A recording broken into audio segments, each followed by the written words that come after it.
Do your photos often turn out too bright or too dark? In many cases, your camera thinks it's found the perfect brightness level, but you can see that it's actually way off for the type of photo that you want. You, of course, can fix this with complicated manual settings, but today I'll show you a much quicker and easier way. It won't take you more than adjusting one dial to get the correct brightness level in your photos.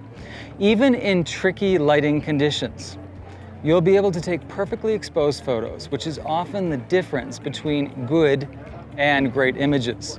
This magical feature is called exposure compensation.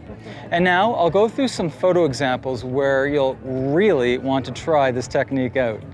We're in this fabulous street in San Miguel de Allende, and I want to shoot this really interesting hand door knocker. Now, what makes this photo op great is the deep, dark shadows.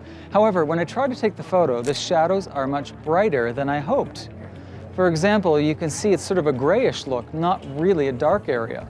That happened because my camera aims for an evenly illuminated photo without too many elements being very bright or very dark. But that's not what I want. I want the dark elements to be maintained, not shifted to a grayish type of brightness. Let's see how we can find our way around that. First, I'll get you to switch to Aperture Priority mode.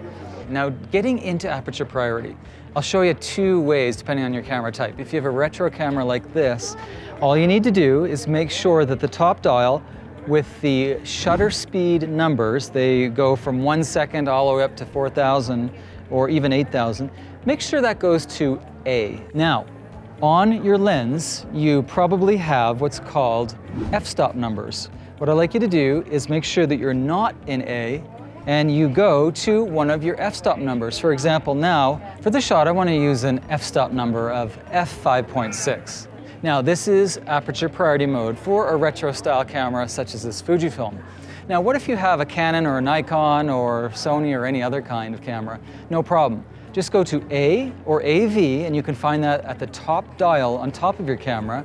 And then within your rear LCD screen, you'll be able to adjust your f-stop numbers simply by moving your thumb dial, your finger dial, or sometimes some cameras have a little joystick where you can actually flip from one f-stop number to another. Okay, now is when exposure compensation comes in.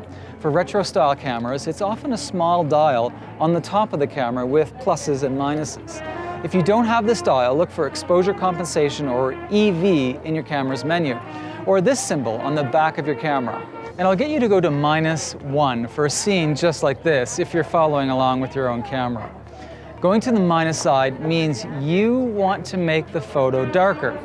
Let's take the shot again with -1 exposure compensation. Okay, we have a winner. The photo has a much richer shadow area, and the overall impact is much more dramatic and striking. Remember that you can make the image darker by going more to the minuses and lighter by going more to the pluses. To illustrate this point, I took a photo of the same scene with various exposure compensation numbers, from -3 to +3. You can see that -3 is very dark, and at +3, very bright, way too bright. I still like the image at -1 exposure compensation, but this gives you a feeling of what else this feature can do for you. Now, we've covered making your photo darker by going to the minus side of exposure compensation for rich, dark shadows. But are there cases when you want to make your photo brighter?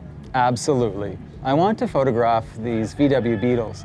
The problem is that when I take the photo, once again, my camera doesn't give me the brightness level that I was hoping for. It shows an average brightness. Also, we call that exposure. But because there is so much brightness in the scene, the photo should actually end up being much brighter than what the camera gave me. We'll fix this by going to the plus side in exposure compensation. If you're still in Aperture Priority mode, please select +1 for this scene. When I take the photo now, all of the bright areas are as bright as I want them to be. It's excellent. This is a much better result compared to the original photo. One word of advice: make sure the bright areas of your photo are not pure white. This will result in your photo losing texture and detail in these far too white areas, which lessens the overall technical and artistic aspects of your photos. Even the brightest areas of your photo should still have at least a little bit of texture or detail. For example, This was the case with our previous photo example at exposure compensation value of +1. To avoid far too bright highlight areas, also called blown out highlights, before taking the photo, check that none of your composition is completely white. Using exposure compensation, look for a good balance. The bright areas of your picture should be crisp and clean, but not so bright that the area just becomes a white blob. Now, there are exceptions where you actually do want blown out highlights, but this is mostly for artistic effects. If that is the case, go for it. Use exposure compensation to the plus side as much as you like to purposely get pure white areas with no texture or detail. Now, there's so much more I'd like to tell you about digital photography. And while I didn't hold anything back, there's only so much I could really share with you in such a short video like this. And that's why I've recorded an entire video course about taking incredible photos with your digital camera and finally taking your camera off of the auto mode. So if you'd like to find out more about my digital photography course, you'll find more information right under this video. So take a look at my full digital photography course, and I hope to see you there.